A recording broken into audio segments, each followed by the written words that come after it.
Hi, I'm Judith, and thank you for joining me on Jamaicans.com for Shelf Life. Remember to like this page, share it with your friends, and drop us a line in the comment section below. Shelf Life is brought to you this week by Linden's Graphic. For all your graphic needs, including book cover design and interior layout, promotional materials, brochures, social media covers, logo design, and so much more, contact Linden at lindensgraphic@gmail.com or visit lindensgraphic.com.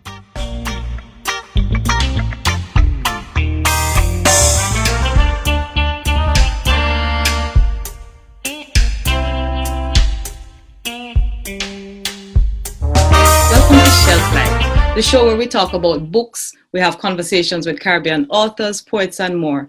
And this week on Shelf Life, I'm having a conversation with somebody I'm honored to call my friend, Fabian Thomas.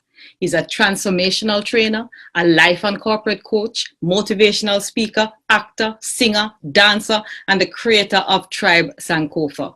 Fabian and I met in the poetry circles in the early 2000s, and we instantly became friends. But our friendship really got tight when we started Independent Voices Literary Fair in 2010, I think it was. And the only voice I could imagine on that stage as MC was Fabian Thomas. Since then, we have shared many stages as poets, and he's also a part of the Jamaica Poets Tour, the school tour that goes to colleges and schools all over Jamaica every year. Here's my chance to sit down with Fabian and talk about him, what drives him, and his work. Hi, Fabian. Welcome to Shelf Life. So good to see you. What you been doing this COVID time? You know, I'm giving thanks. I keep saying to people, in the COVIDity of it all, I'm grateful. Some rough patches, lots of income, time with yourself, adjusting to this new norm. But there's so many powerful resonances and spaces to contemplate and recreate and reframe. So I'm grateful. It is unprecedented, unlike anything we've ever seen. I think it took a while for us to adjust to that, and some people still are, because it's this, what do I do with this? What does this mean? But amidst it all, I'm grateful for the lessons and the possibilities. Yes, and for us creative people, the possibilities really are endless. We just had to learn how to adjust, learn how to pivot, to use a good buzzword, how to pivot into this situation and make it work for us. Yeah. And so here we are on Zoom, having a perfectly good conversation that we would have had face-to-face anyway. And yes, it's really good. But I'm very happy to have you on Shelf Life because you have a work, new thought, new word, and I want to talk about that. But before we get to there, I told everybody a little bit about our origins, that we go back to the days of Independent Voices, which I so miss and so loved having you on Independent Voices. What was that for you in terms of, did that really help you in any way to propel you forward, being a part of Independent Voices? It definitely did, I'm going to say in two ways. Just the whole experience of bringing independent writers together, that this was a thing, that this was possible, that you did not have to be published, you did not have to know how you're going to get published, that you could self-publish, was, I think, something you put firmly in my reality. Good. And not just because you had done it, but because of what Independent Voices was and the people who came out. It was like, this is a real actual thing that is possible. And we're going to do it again. Yes. And the other thing is, I say, some people, when you meet them, your soul recognizes them. I like that. Even though you may not have met them on the human plane before. Wow. And you are one of those people. My soul recognized you. Wow. This is why you are transformational coach. I know this woman. My soul knows her because your warmth and your graciousness, but also that you're like a warrior. When you get something done, but you do it with such grace and you pull people in. Oh. And again, when you do that, without sometimes even realizing, you create possibilities for other people. Because you start to say, well, if Judith can do all of this, if she and Michael can find time in their life, if we do this, what can I do? And I thank you for that. So my soul recognized you and I said, this lady and I are kindred souls.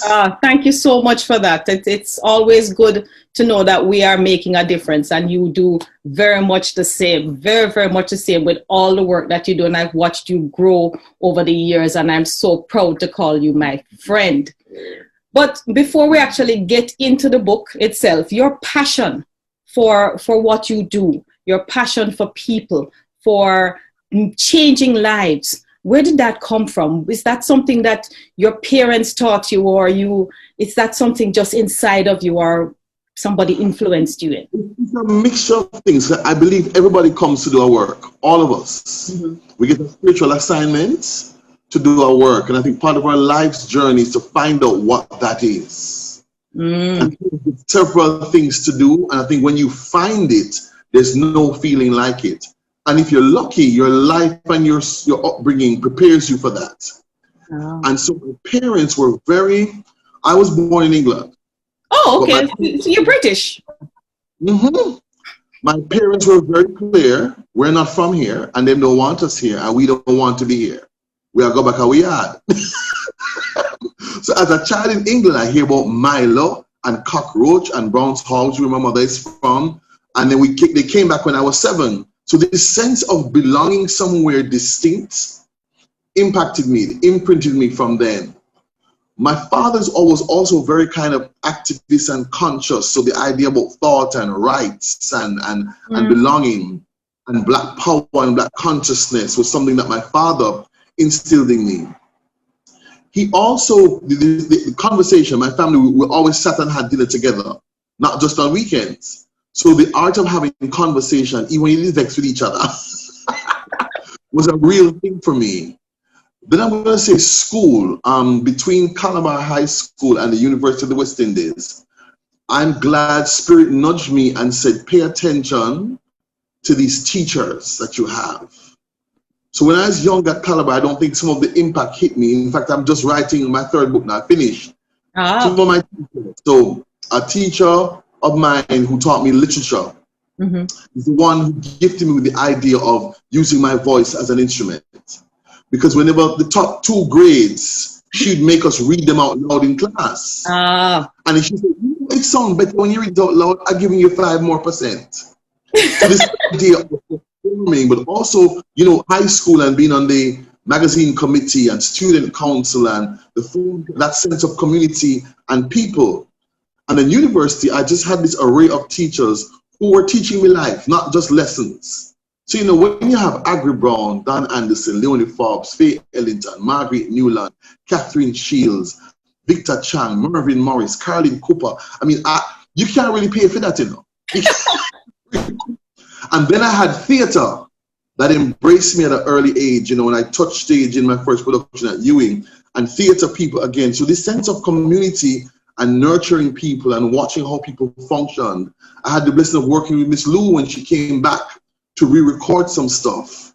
And I kept saying, Miss Lou taught us not just culture and language, but how to be a good person. Miss Lou looked you dead in your eye. She spoke to you like there was nobody else in the room or in the world. And her warmth, and I drank that stuff in, and I think it translated to how I show up in the world. Wow. Yes, it really does make a difference. And you talked about your literature teacher. And I remember when I published my first novel, not my first book, but my first novel, I actually went back to Montego Bay and did an event. And I invited Mrs. Pearson to come to that event because she did something for me that no other teacher had done that made such a difference in my life. And what she did was she gave me a C on an essay. And of course, me did Bex, because no way am I supposed to get a C, because I can't do maths, but I can write. So, so I went to her and I was quite upset. And then, Mrs. Pearson, how could you give me a C? This was good work. And she said, yes, but it was not your A work. She said to me, if so-and-so had brought this, they may have gotten an A. But this is not your A work. If you want an A, you need to go back, rewrite it, and give me your A work. And that changed my entire writing life. Dr. Chang did that to me at uni. Dr. Chang, you know me, if I egg me in the red, so I rush and throw the essay together. And he had a way, when he was handing out the essay in tutorial, you know, say your man not so good if him keep your essay till last. Him hand out a big can't give a bit essay Judith, and him come by a bit chair, him say, so you were conscious when you handed this in? So I said, yes, Dr. Chan. And he said, and you intentionally, it was your intention to give me this? Yes, Dr. Chan. Well, he said, tell you what, I'm giving you back. You don't have the shame. And he said something to me I've never forgotten, Judith. He said to me, never intentionally hand in substandard work. Wow. And that's what she did for me too. He said, ask for an extension. I might run you, but do not hand in work you know is beneath you. Wow. Ask for an extension. And he gave it back to me. He said, take it and go fix it. You have until 3 o'clock. And I did. And I got my A. Mm-hmm. He said, no, sir. He said, I'm not accepting this from you. And you see, people who show up in your life like that, mm-hmm. they imprint you, because you kind of get the sense of, oh, okay, then. Yes. There's a standard, and there's my standard that I should not fall below. And that's very, very important. It's very, very, very important. So let's talk about your book. New word, new thought. New thought. New thought, new word. Yes. Let's talk about new thought. Because it's kind of a mixture of poetry and verses and gratitude verses. And I want to talk about one story in particular, right? You talk about your dad, new thought for my dad. And in a country and in a world where so many fathers are absent, or they might be physically present, but not spiritually or emotionally present in the lives of their children. Tell us about that particular story and why you decided to share something so intimate with the world in your book. Well, the whole book was a journey, because it's that thing of, again, you have all these writings. Yes. And literally, I had a folder on my laptop named Fabianisms of things I say in workshops, essays and things put together.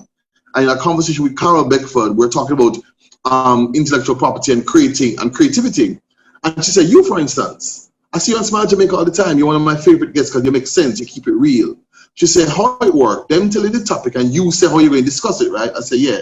She said, if you were to go back to them and get all the episodes you've done, you'd have a book. Mm. How many things just said or wrote down that you do? And I thought, And the Fabianism folder popped into my head.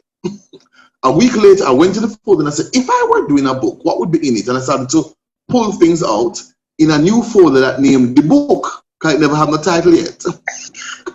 Went back a week later, fine-tuned, added things. That's so I could add things. And in about 2 weeks, I had what's in the book now. Oh. The daddy story had been written before, and it's, as you said, if anybody had told me I would have the relationship I had with my father now, I would say never in a million years. Wow. Because we did not get along. Problematic. And him learning and me having to say, this man is my father. Good, bad, and indifferent. And then the spaces of grace, when he made himself vulnerable, when there was connectivity, sometimes that was completely unexpected, because my father, when we were growing up, was not demonstrative at all. One of those where, you just provide, but you're not supposed to provide emotional support. My father provided fiercely. Because, they came back from England. They wanted their own house.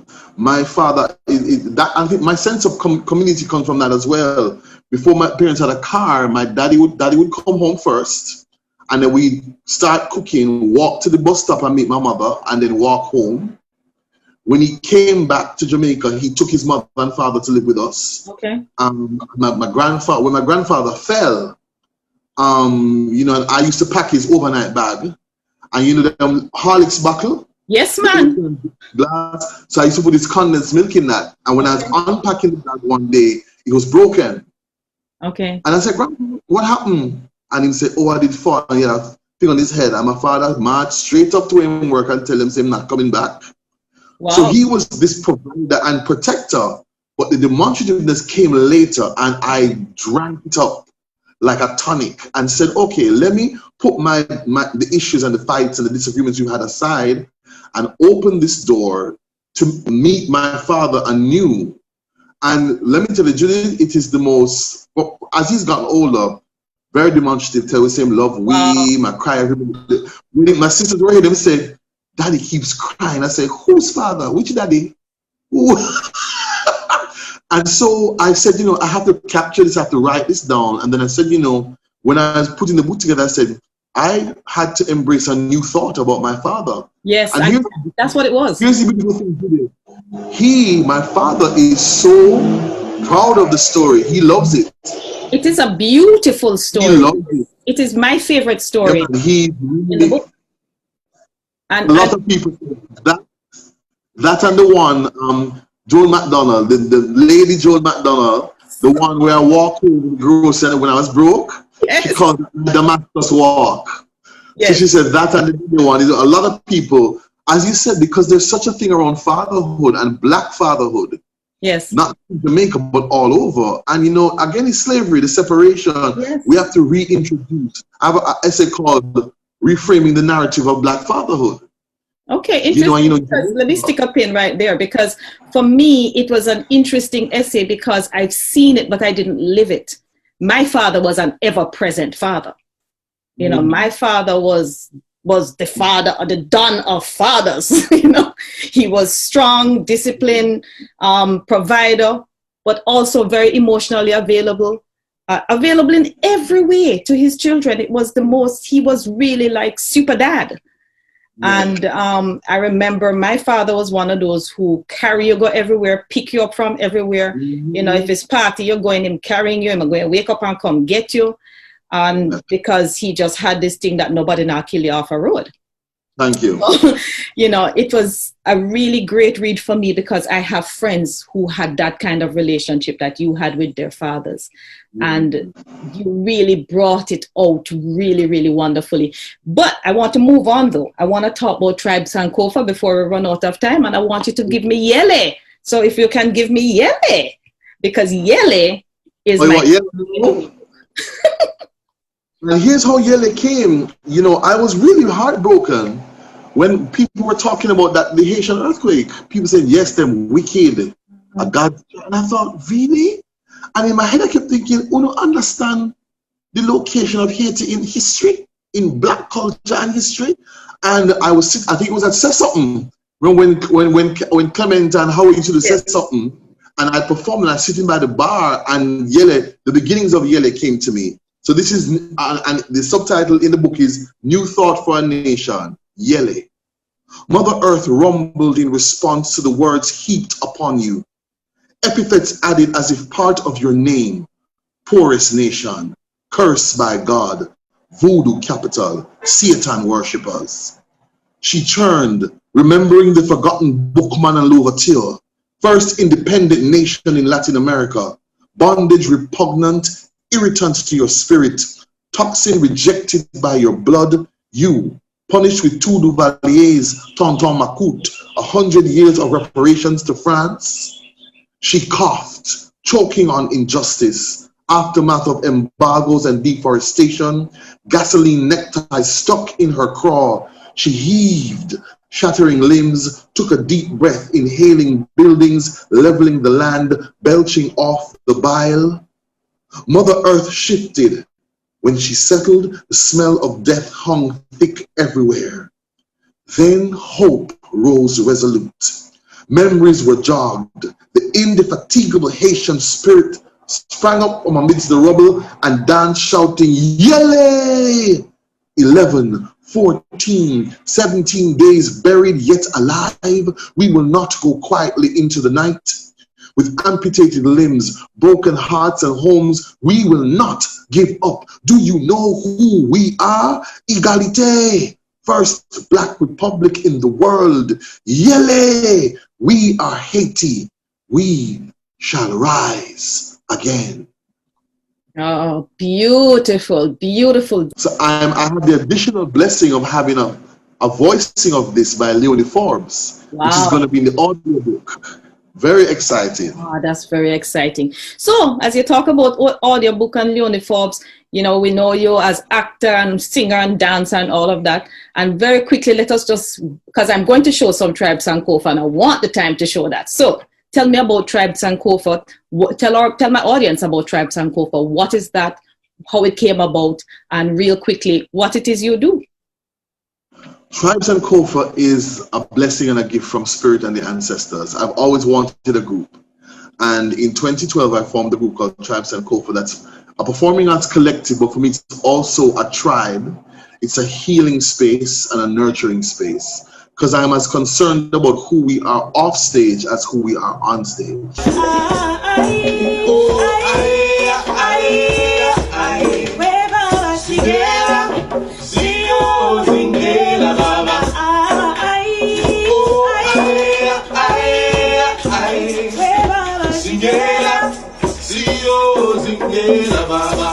Of those walking through sand, guided by the rumors of moonlights, shadowing a past once remembered. It is you, relentless rhythm maker, firmly sequestered between the strong legs of the djembe fola. That speak a language unscripted, untamable, that isolates our pain, savagely splintering it, releasing our chains, teaching us the path to freedom, teaching us to love again. It is you, Djembe Ashe. I wanted a space where people can be authentic, stand in their truth, be seen, be naked, broken, and be loved. And for the space and the work and the art we do to heal and transform people. And we're known for spoken word, but I call us an all-inclusive company. We act, we sing, we dance, we do everything. I have a new dispensation, people come and go. And one of the biggest blessings is to have former tribers say, boy, sir, this has changed my life. People who they are foreign and because of technology say, sir, don't take any group in them, it's still in a tribe. I imagine Nanny unhinging her jaw, reaching inside her chest, grasping the Jamaican flag, pulling it through her throat, unfurled, perfect. Snapping her mandible back in place, I see her holding our flag high above her wrapped head, silently mouthing, free. And it echoing across the island to the top of Blue Mountain Peak, rolling down into all the rivers, making the water sweet, crystal clear. 210, half a century of independence with various degrees of vengeance, about 200 years after Cat 9 shredded brown flesh, then salt applied for good measure, when rats stretched flayed limbs, racking dark bodies with agony, a time of customary bloodletting, blood shed like water, reddened earth and air, and in my head, from the spots where droplets and gushes spattered, flowers sprang up hungrily with plasma red bulbous blossoms emitting pungent perfume, pervading the air. Those who inhaled it became truculent, insisting on ravenous for freedom to be independent. So we have people who have left who come back and do work with us. And COVID, again, the lessons, we have been meeting online, Zoom, Google Meet, you name it. I've auditioned 4 or 5 new members in COVID, and we're about to do our very first virtual season, which I'm really excited about. And then we're also included in Kingston Creatives, and we're very excited about that. So it's new for us, shooting the work. But here's the other thing, Judith, there are no accidents, because we've always wanted to do this, to start to record our work like mini films. Brilliant. So this was a dry run for us, so there are no accidents. There are no accidents. We're on Instagram and we're on Facebook, Tribe Sankofa. Brilliant. There are no accidents. It's not an accident that you and I met in the same space. As you said, our souls met in a different space and time. So great talking to you, Fabian, as always. And I look out for more from Tribe Sankofa. I enjoy your performances. I enjoy listening to you. And I'm looking out for the next book, which when it comes out, we'll bring you back on Shelf Life again. Thank you so much for your time. Thank you. Blessings. Blessings. Welcome. Thank you. All of it. Thank you for watching Shelf Life. I'll see you again next week with some more of whatever is on the shelf, when we'll be talking to a different author. Follow me on Facebook. Check out my website for more information on my books, my radio and TV shows, and I'll see you again next week. Shelf Life is brought to you this week by Linden's Graphic. For all your graphic needs, including book cover design and interior layout, contact Linden at lindensgraphic@gmail.com or visit lindensgraphic.com.